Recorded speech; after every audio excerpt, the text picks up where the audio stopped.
Hi guys, welcome to Technoshan channel. நம்ம இன்றைக்கி என்ன வீடியோ பார்க்க போகிறோன்னா ஐஏஎம் ஐடென்டிட்டி ஆக்சஸ் மேனேஜ்மெண்ட் அப்படின்னா என்ன அப்படின்னு சொல்லிட்டு பார்க்க போகிறோம். First of all, identity access management வந்து ஒரு செக்யூரிட்டி சர்வீஸ். சிம்பிளாக சொல்லணுன்னா, யார் லாகின் பண்ணலாம், யார் என்ன சர்வீஸ் யூஸ் பண்ணலாம், யாருக்கு என்ன பெர்மிஷன் கொடுக்கணும், இதெல்லாம் கண்ட்ரோல் பண்ணுறது தான் ஐஏஎம். ஏடபிள்யூஎஸில் செக்யூரிட்டி மெயின்டைன் பண்ண ஐஏஎம் வந்து ரொம்ப முக்கியமான சர்வீஸ். இதில் வந்து என்ன ஸ்பெஷாலிட்டி அப்படின்னா, நம்ம ஐஏஎம்க்கு வந்து எந்த விதமான எக்ஸ்ட்ரா சார்ஜுமே பே பண்ணணும் அப்படின்னு அவசியமே இல்லை. இப்போ ஏன் நம்ம வந்து ஐஏஎம் யூஸ் பண்ணுறோம் அப்படின்னு பார்க்கலாம். இப்போ ஒரு எக்ஸாம்பிள் எடுத்துக்கலாம். ஒரு கம்பெனியில் ஒரு 50 எம்ப்ளாயீஸ் வந்து ஒர்க் பண்ணுறாங்களா. இப்போ எல்லாத்துக்கும் நம்ம வந்து ரூட் அக்கௌண்ட்டை நம்மளால் கொடுக்க முடியுமா? கொடுக்க முடியாது. அதனால ஒவ்வொருத்தவங்களுக்கும் தனித்தனியாக ஐஏஎம் யூசர் வந்து க்ரியேட் பண்ணுவாங்க. அதில் வந்து தேவையான சர்வீசஸ் மட்டும்தான் பெர்மிஷன் வந்து ப்ரொவைட் பண்ணியிருப்பாங்க. இதனால் நம்மளுக்கு என்ன ஆகும் அப்படின்னு பார்த்திங்கன்னா, அக்கௌண்ட் வந்து செக்யூராக இருக்கும். நெக்ஸ்ட் வந்து ஆக்சிடென்டல் மிஸ்டேக்கை வந்து அவாய்ட் பண்ணலாம். டீம் கொலாபரேஷனுக்கும் ஈஸியாக இருக்கும். இப்போ வந்து ஐஏஎம் காம்போனன்ட்ஸ் பார்க்கலாம். ஐஏஎம்மில் வந்து 4 இம்பார்ட்டண்ட் காம்போனன்ட் இருக்குது. ஃபஸ்ட்டு வந்து user, second group, third rolls, fourth வந்து பாலிசிஸ். யூசர் அப்படின்னா ஒரு இண்டிவிஜுவல் பர்சனுக்கு ஒரு அக்கௌண்ட் க்ரியேட் பண்ணுறது. இப்போ ஒரு கம்பெனியில் வந்து ஒரு 50 எம்ப்ளாயீஸ் இருக்காங்க அப்படின்னா, அதில் ஒவ்வொருத்தவங்களுக்கும் தனித்தனி அக்கௌண்ட்டை க்ரியேட் பண்ணி தரது தான் வந்துட்டு யூசர்.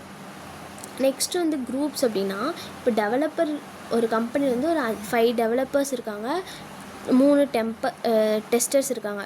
இப்போது 5 டெவலப்பரும் சேர்ந்து ஒரு குரூப், அதாவது அவங்களுக்கு தேவையான சர்வீசஸ் மட்டும் அங்கே வந்துட்டு இருக்கும். நெக்ஸ்ட் வந்து டெஸ்டர்ஸ்க்கு தேவையான சர்வீசஸ்லாம் அந்த டெஸ்டர்ஸோட குரூப்பில் இருக்கும். இப்போது டெவலப்பர்ஸ்லாம் அவங்களுக்கு தேவையான குரூப்பை வந்து சர்வீசஸ் வந்து அந்த குரூப்லேருந்து ஆக்சஸ் பண்ணி யூஸ் பண்ணுவாங்க. டெஸ்டர்ஸ்லாம் அவங்களுக்கு தேவையான சர்வீசஸ் வந்து அந்த டெஸ்டர் குரூப்லேருந்து யூஸ் பண்ணிப்பாங்க.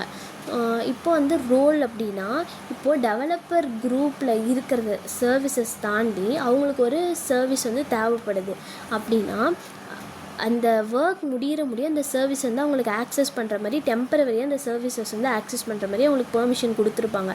எப்போ அவங்க வந்து அந்த ஒர்க் கம்ப்ளீட் பண்ணுறாங்களோ அப்போவே அது வந்து என்ன ஆட்டோமேட்டிக்காக அந்த சர்வீஸோட பெர்மிஷன் வந்து கட் ஆயிரும். ஓகேவா?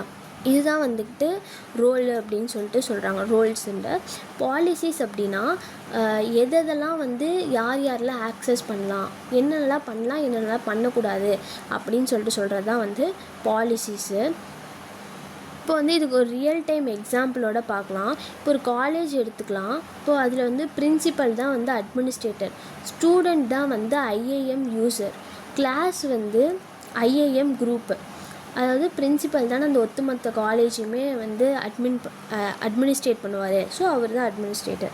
ஸ்டூடெண்ட் வந்து அங்கே இருக்க அந்த காலேஜில் இருக்கிறதெல்லாம் யூஸ் பண்ணுவாங்கள்ல, ஸோ அவங்க வந்து ஐஏஎம் யூஸராக நம்ம வந்து ஞாபகம் வச்சுக்கலாம். கிளாஸ் அப்படின்னா, இப்போது ஒவ்வொருத்தனுக்கும் ஒவ்வொரு கிளாஸ் இருக்குமா. ஸோ இப்போ வந்துட்டு எப்படி சொல்லலாம், இப்போ சிஎஸ்சினா அவங்களோட கிளாஸு, நெக்ஸ்ட் வந்து ஏடிஎஸ்னால் ஏடிஎஸில் ஒரு கிளாஸ் போவாங்க. ஸோ அந்தந்த மாதிரி அவங்க எந்த குரூப்போ அந்த குரூப் கூட போகிறது. ஸோ அதுதான் வந்து கிளாஸ்ன்னு வச்சுக்கலாம். ஐஏஎம் குரூப்பு, கிளாஸு தான் ஐஏஎம் குரூப்புன்னு சொல்கிறாங்க. இப்போது ஐஏஎம் ரோல் அப்படின்னா, டெம்பரவரியாக உங்கள் காலேஜுக்கு ஒரு ஸ்டாஃப் வராங்க அப்படின்னா அவங்க வந்து ஐஏஎம் ரோல். ஓகே. நெக்ஸ்ட்டு வந்து இப்போது காலேஜ் ரூல்ஸ் தான் வந்து ஐஏஎம் பாலிசி. ஏடபிள்யூஎஸ் சர்வீஸ் வந்து காலேஜில் இருக்க ரிசோர்ஸஸ் வந்து நம்ம யூஸ் பண்ணுறோம் இல்லையா, அதான் வந்துட்டு ஏடபிள்யூஎஸ் ரிசோர்ஸஸ்ன்னு சொல்லலாம். சிம்பிளாக பார்த்தா, காலேஜில் எப்படி கரெக்ட் பர்சனுக்கு கரெக்ட் பெர்மிஷன் கொடுக்குறாங்களோ அதே மாதிரி ஏடபிள்யூஎஸில் ஐஏஎம் ஒர்க் பண்ணுது. ஓகேவா? ஸோ இன்றைக்கி வந்து அவ்வளோதான். இதுதான் வந்து ஐஏஎம்மு. இன்றைக்கி வந்து நம்ம என்னெல்லாம் பார்த்துருக்கோம் அப்படின்னா, ஐஏஎம்னா என்ன, அது எதுக்கு யூஸ் பண்ணுவோம், யூசர்ஸ், குரூப்ஸ், ரோல்ஸ், பாலிசிஸ்லாம் என்ன, அது ரியல் டைம் எக்ஸாம்பிள், அதெல்லாம் பார்த்துருக்கோம். இதெல்லாம் உங்களுக்கு கிளியராக புரிஞ்சிருக்கும் அப்படின்னு நினைக்கிறேன். ஸோ நம்ம நெக்ஸ்ட் வீடியோவில் பார்க்கலாம். பாய்.